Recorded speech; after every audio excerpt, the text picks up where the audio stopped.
Well, this little film is really to talk about global warming, its causes, and what we can start to do about it.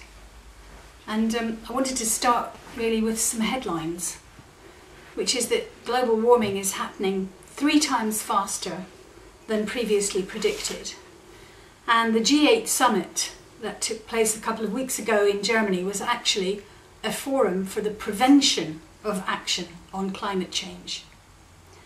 In terms of the UK government, the Environment Minister David Miliband appeared in front of a parliamentary committee a couple of weeks ago and had absolutely no answer to the view that there is a 90 to 100% chance that the targets in the government's climate change bill will not be achieved.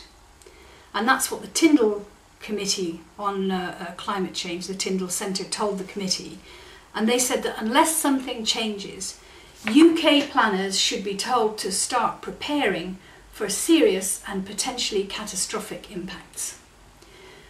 And the reality of the bill is that it didn't take into account aviation or shipping, and its targets look only at CO2 and not other greenhouse gases. So New Labour claims that it will put us onto the kinds of levels that would lead to 2 degrees warming maximum. In fact, it's more like 4 degrees. Now, what does 4 degrees mean? Well, 4 degrees means a massive increase in outbreaks of plagues like dengue fever. It means whole countries, such as Bangladesh, large areas of Holland, and in fact large areas of the UK underwater, and really catastrophic impacts which humanity cannot survive without really dramatic and terrible impacts on society as a whole. So what are we to do? Well, a couple of weeks ago I heard Jeremy Leggett, who used to be the science head of Greenpeace's climate change campaign, but he's now a sort of eco-business tycoon. And he said there's a problem of dysfunctional capitalism.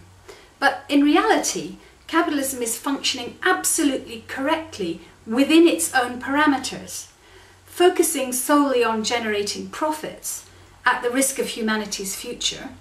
Capitalism is doing the only thing that it can.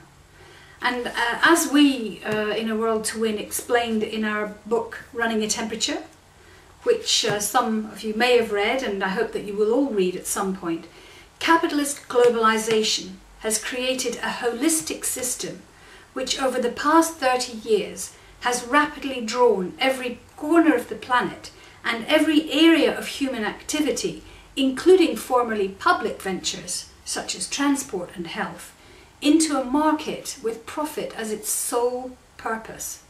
And arising directly from this process, we have runaway global warming.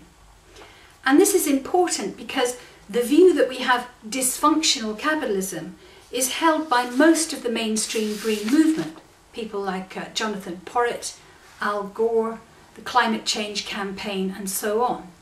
And it implies that at some time in the future, maybe under pressure from mass public protest, or perhaps because of government regulation, global government regulation, there can be functional capitalism, the kind that does not lead to poverty, war, and catastrophic climate change. But what we argue in the book is that what is needed is a holistic response to the causes of global warming, where the mass of humanity take democratic control of the situation.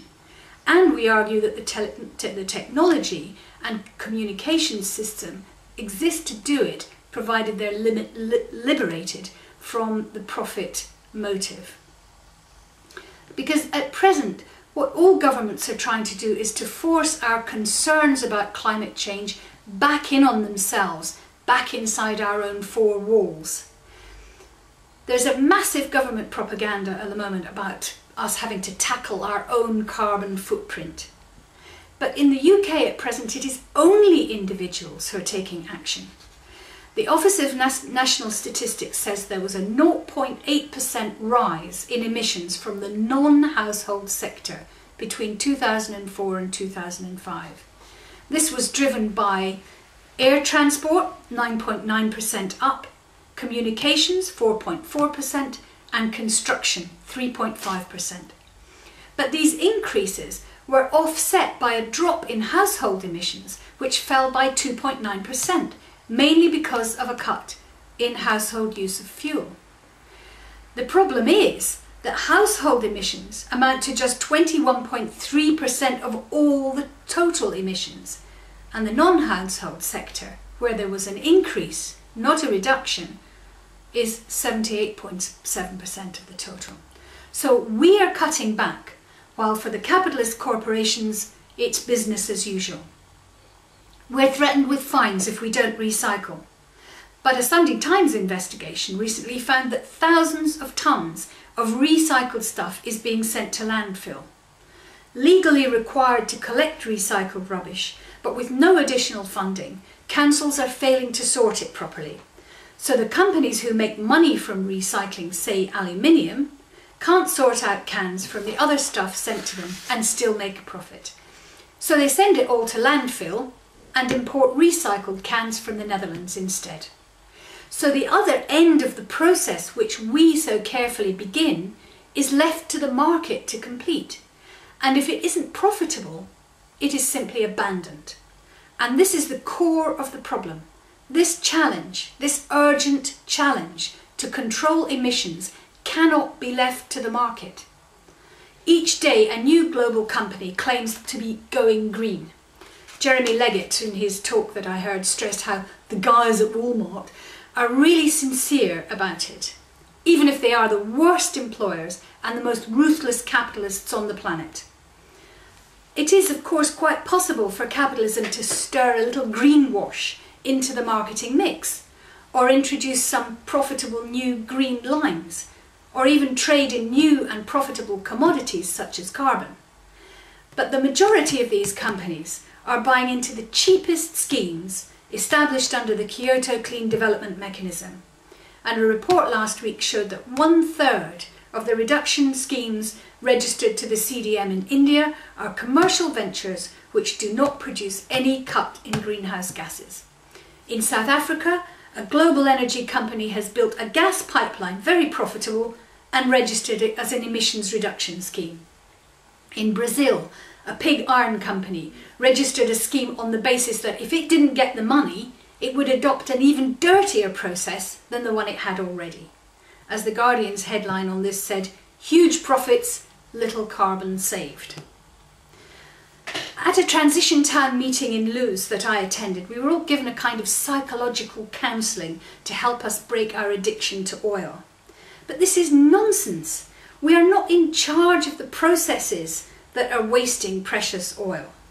The truth is that the effectiveness of individual action alone has a limit which has already been reached and overtaken. The majority of energy is not being used at the individual level. It is being used long before it reaches us. And we are not in charge of these processes. We are not in charge of wasteful, profit-driven, centralised energy production.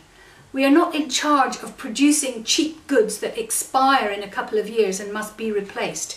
We are not in charge of construction methods that emit huge emissions in making cement and then still, even with all we know, build houses and offices that are not energy efficient. Where we are in charge, millions of us do take action. But the challenge is for us to get beyond our own carbon footprint and create a democracy, political and economic, where we are in charge of what happens here and now. And we need to do this as urgently as we possibly can.